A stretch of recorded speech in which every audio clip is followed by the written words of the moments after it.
Oke, hai semuanya, balik lagi sama saya Kiura. Di video kali ini saya mau memberitahu pada kalian bagaimana cara menggunakan format as table. Nah, di sini langsung aja keep watching and stay tune.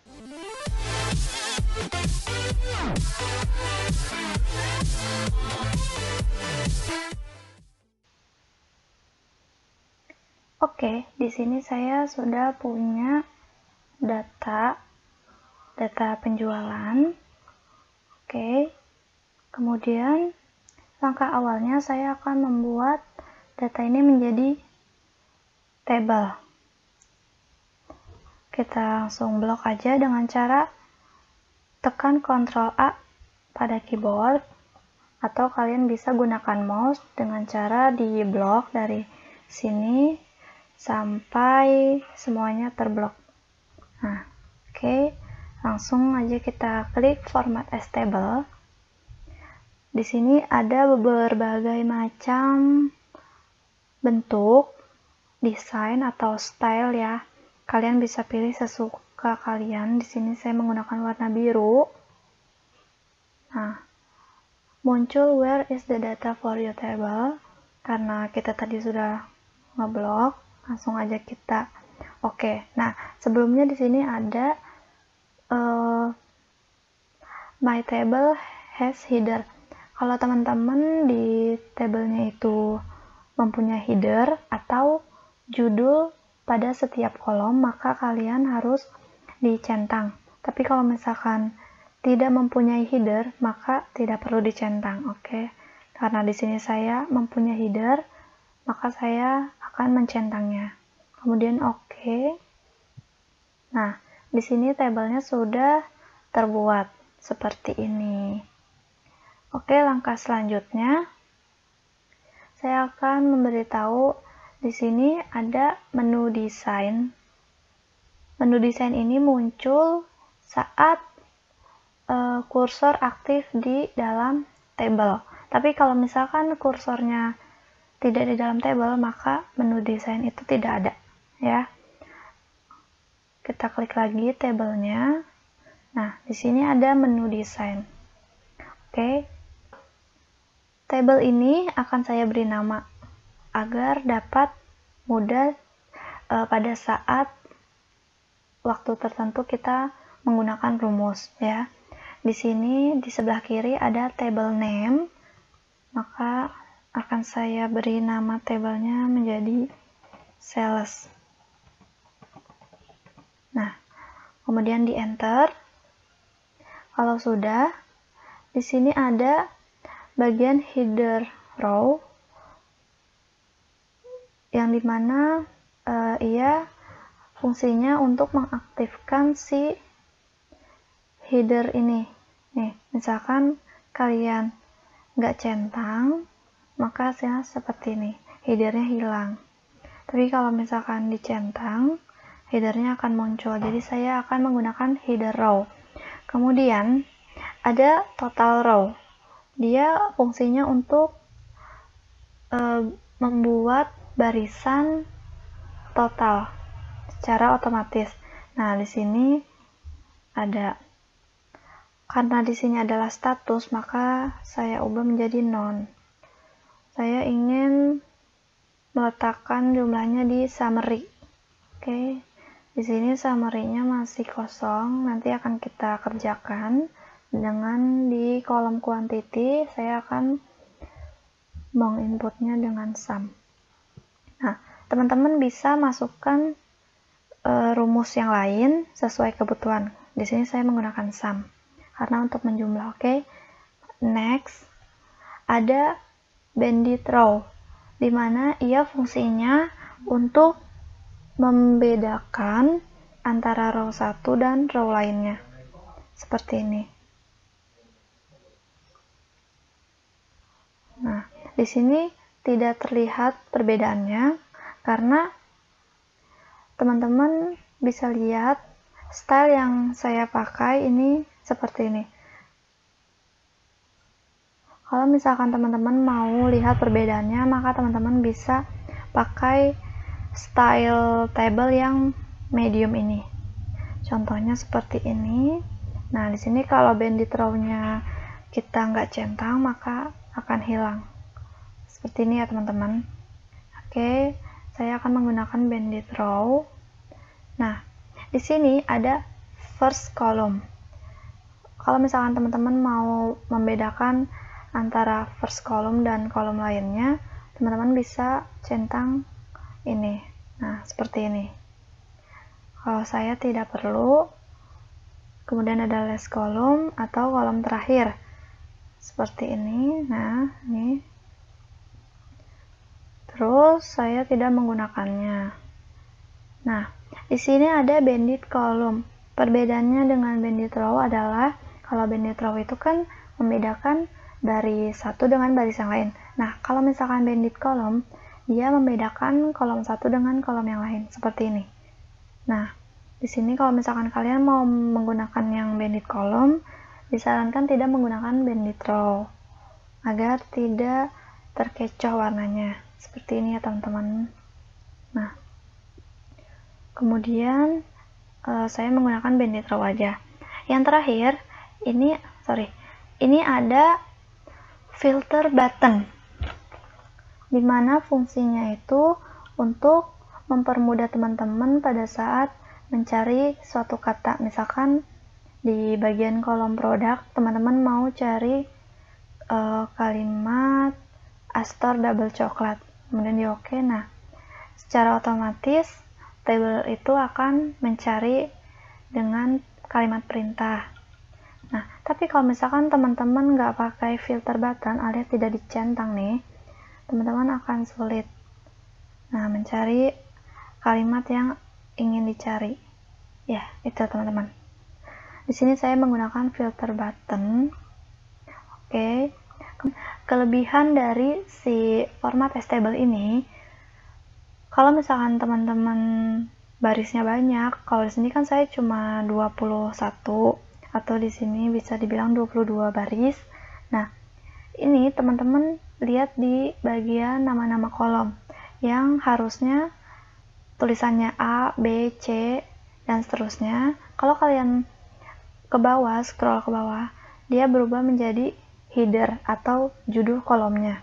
Nah, seperti ini teman-teman.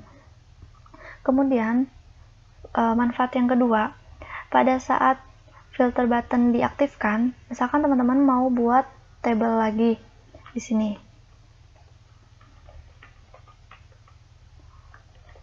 Misalkan teman-teman mau bikin tabel lagi di sini. Kemudian filter buttonnya diaktifkan juga. Jadi filter button yang di tabel ini tidak mengganggu tabel lainnya. Juga dengan tabel ini tidak mengganggu tabel lainnya. Itu teman-teman ya. Kita delete lagi. Oke teman-teman, mengenai filter button ini ada satu trik yang dapat digunakan yang fungsinya itu sama dengan filter button, yaitu insert slicer di sini. Kalau misalkan teman-teman klik ini, nah muncul menu dialog insert slicer. Teman-teman bisa pilih mau memfilter apa, misalkan buyer sama produk ya. Kemudian di oke. Nah, di sini akan muncul slicer buyer, dan produk. Di sini kalian teman-teman bisa pilih mau filter apa aja, misalkan pesanannya Bude Janti. Nah, Bude Janti itu memesan cheese roll 1 dan beng-beng 10. Di sini sudah terlihat secara otomatis. Kalau misalkan mau balikin lagi, teman-teman bisa klik clear filter atau Alt C ya pada keyboard. Nah, kemudian misalkan mau lihat beng-beng yang 95 gram ini dibeli sama siapa aja sih, teman-teman bisa klik Nah, di sini langsung kelihatan siapa saja yang membeli beng-beng 95 gram. Gitu ya teman-teman ya. Oke, next kita ke trik-trik atau manfaat lainnya. Sedikit kita masuk ke formula atau rumus ya teman-teman. Di sini saya mau mengisi harga dari masing-masing produk. Dari mana harga ini? Harga akan kita gunakan dari sheet inventory. Nah, di sini sudah ada harganya. Oke, langsung aja kita gunakan rumus lookup, yaitu VLOOKUP, karena bentuk tabel referensinya itu vertikal ya teman-teman. Oke, langsung aja kita awali dengan sama dengan VLOOKUP, buka kurung, kita klik untuk lookup value-nya yaitu nama produk, kemudian koma. Untuk table array-nya kita masuk ke inventory, kemudian blok produk dan price-nya. Oh ya teman-teman, disarankan pada setelah ngeblok si table array, langsung kita kunci ya teman-teman dengan cara menekan tombol F4 pada keyboard. Nah, sehingga tampilannya seperti ini, ada tanda lambang dolarnya ya teman-teman ya. Kemudian kita beri koma untuk call index number-nya. Karena si price ini berada di kolom kedua, maka kita masukkan angka 2. Oke, kemudian koma, kita masukkan angka 0 aja, tutup, enter. Nah, di sini price ini dengan otomatis mengisi semuanya. Kenapa? Pada saat kita input rumus pada satu sel nih, padahal tadi kita ngisi hanya di sel E2. Tapi karena kita menggunakan format stable, dia langsung otomatis menghitung sampai bawah ya teman-teman. Itulah manfaat dari format stable. Oke, selanjutnya kita masuk ke kolom summary, di mana summary ini kita akan hitung dengan cara mengkalikan jumlah kuantiti dengan harganya. Oke, langsung aja kita awali dengan sama dengan, kita pilih kuantiti, kita geser aja menggunakan panah pada keyboard ke kiri. Nah, di sini kemudian lambang kali kita geser lagi ke kolom price. Nah, kemudian enter. Secara otomatis langsung menjumlahkan, mengalihkan ya teman-teman ya. Oke, di sini masih ada satu rumus yang belum kita masukkan. Sorry teman-teman, di price kita tidak memasukkan ya. Nah, di total summary dia secara otomatis menghitung jumlahnya karena kita sudah menggunakan fitur total row pada format as table di sini. Kalau misalkan teman-teman mau rata-ratanya, teman-teman bisa pilih rumus average. Nah, sini. Nah, seperti ini. Tapi karena saya menggunakan penjumlahan total dari penjualan saya, maka menggunakan rumus sum. Oke, teman-teman ya. Kemudian kedua, kita masuk ke fitur conditional formatting. Nah, di sini teman-teman. Di sini ada conditional formatting. Oke. Nah, fitur ini akan saya gunakan di kolom status. Nah, seperti ini. Sebelumnya saya mau membedakan antara status yang sudah terkirim, atau masih dalam pengiriman, ya, send ini artinya dalam pengiriman. Kemudian ada done ini berarti sudah selesai ya. Kemudian ada pre-order ini masih pre-order, berarti masih menunggu ya teman-teman. Oke, langsung aja kita blok untuk kolom statusnya. Kemudian kita klik conditional formatting. Nah, di sini teman-teman bisa pilih highlight cell rows. Nah, setelah itu teman-teman bisa pilih yang text that contains. Klik aja. Nah, setelah ini, karena kata yang pertama adalah send, maka secara otomatis Excel memasukkan kata pertama. Oke, nggak apa-apa, kita langsung ke kata pertama, yaitu send. Send di sini saya menggunakan yang kuning aja kali ya. Oke, yang kuning karena masih berproses ya teman-teman. Nah, kalau sudah, kita klik OK. Kemudian untuk done, kita masuk lagi ke conditional formatting, pilih highlight cell rules, kemudian text that contains. Nah, untuk yang kedua, kita masukkan kata done. Nah, untuk done ini saya akan menggunakan warna green, warna hijau ya teman-teman. Kemudian langsung di OK. Nah, yang terakhir, kita akan membuat conditional formatting yang pre-order. Atau kalau misalkan teman-teman nggak mau pakai, ya udah nggak apa-apa.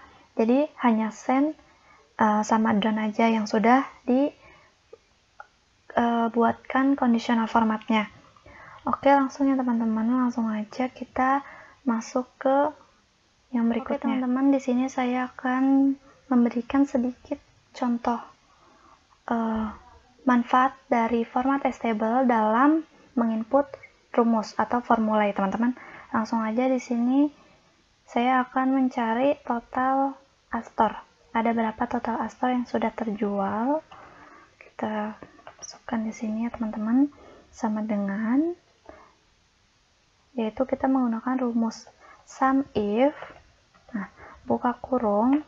Nah, tadi kan tabel yang sudah saya buat kan udah diberikan nama, yaitu sales. Nah, di sini agar lebih mudah kita masukkan nama tabelnya, yaitu sales, terus buka kurung yang kotak seperti ini teman-teman.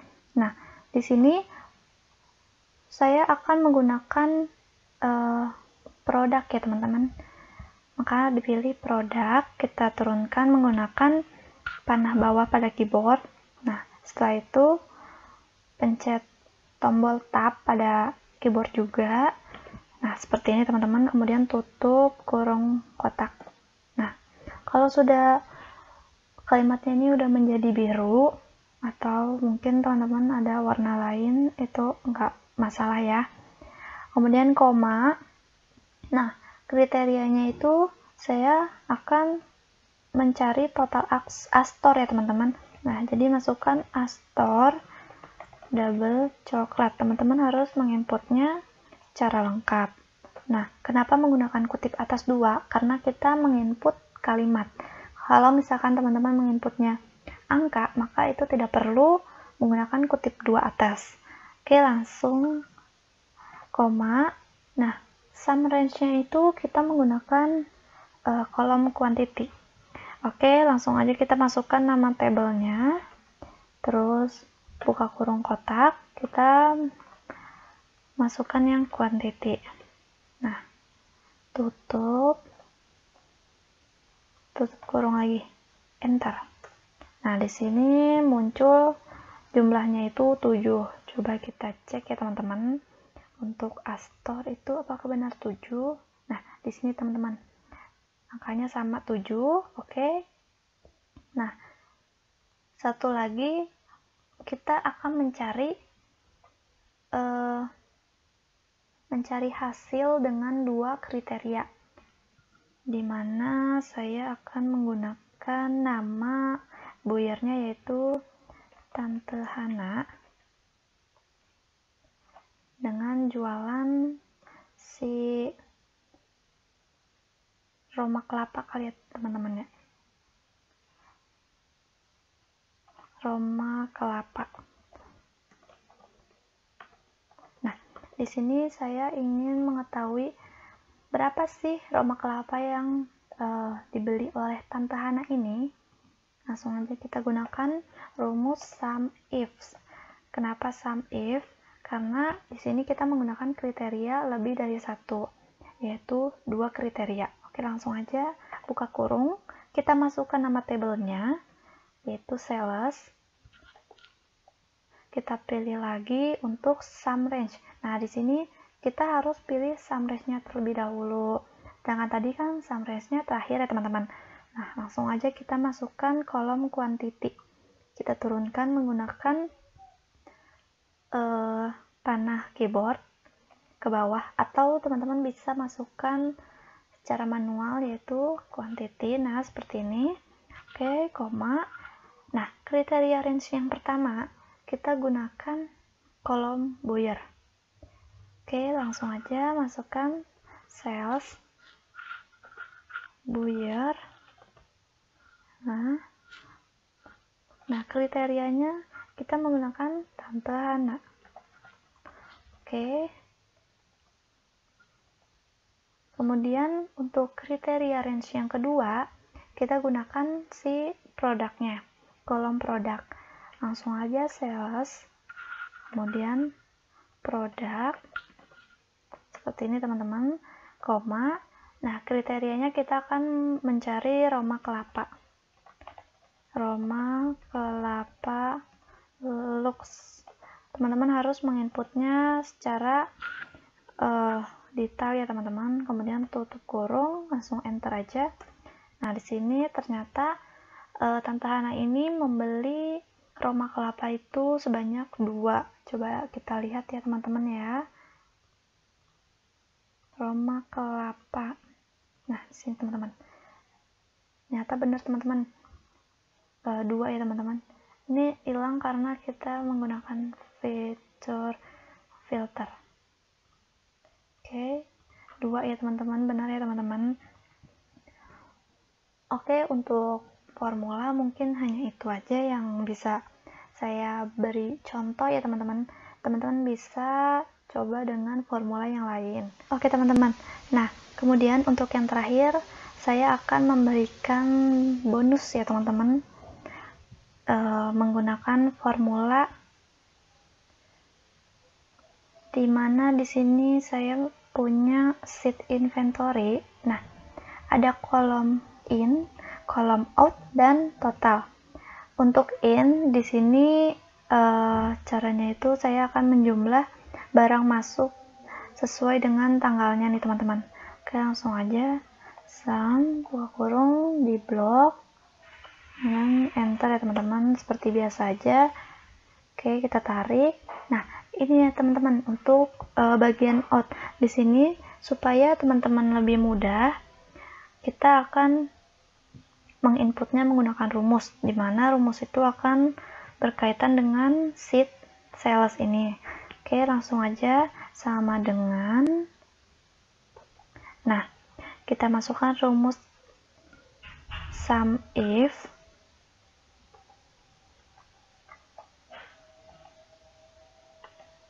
buka kurung. Nah, untuk range-nya kita menggunakan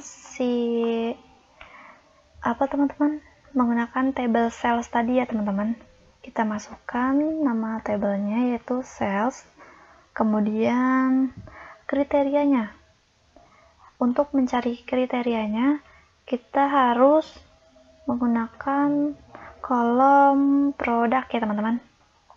Nah, seperti tadi aja, kriterianya adalah seperti di sini teman-teman, yaitu Kopiko Festive. Kita masukkan secara lengkap, Kopiko Festive. Nah, seperti ini teman-teman. Kemudian yang akan kita jumlah yaitu kuantitinya. Berapa sih kuantiti yang keluar untuk Kopiko Festive ini? Langsung aja kita masukkan nama tabelnya yaitu sales, buka kurung kotak, kemudian kita pilih yang quantity. Nah, kalau udah kita tutup kurung, enter. Ternyata di sini 1 teman-teman.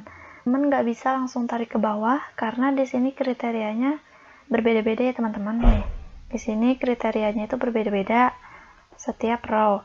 Tapi teman-teman bisa copy aja seperti ini, copy, kemudian di paste.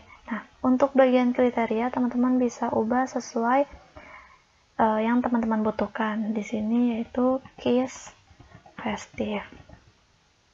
Kemudian enter. Nah, saya akan menginputnya terlebih dahulu ya teman-teman.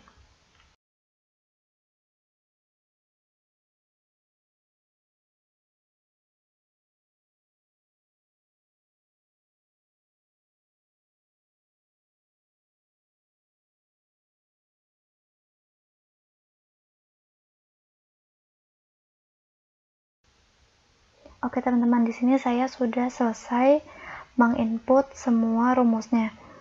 Nggak apa-apa, ini memakan waktu yang lama.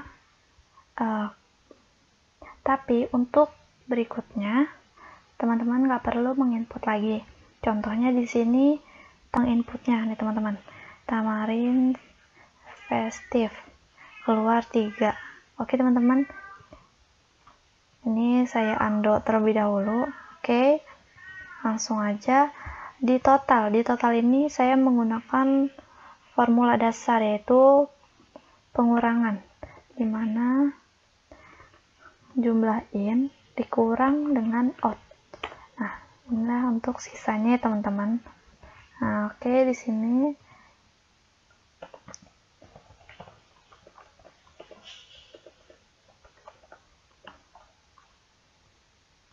seperti ini ya teman-teman. Oke teman-teman, cukup sekian video kali ini. Semoga bermanfaat. See you next video. Bye-bye.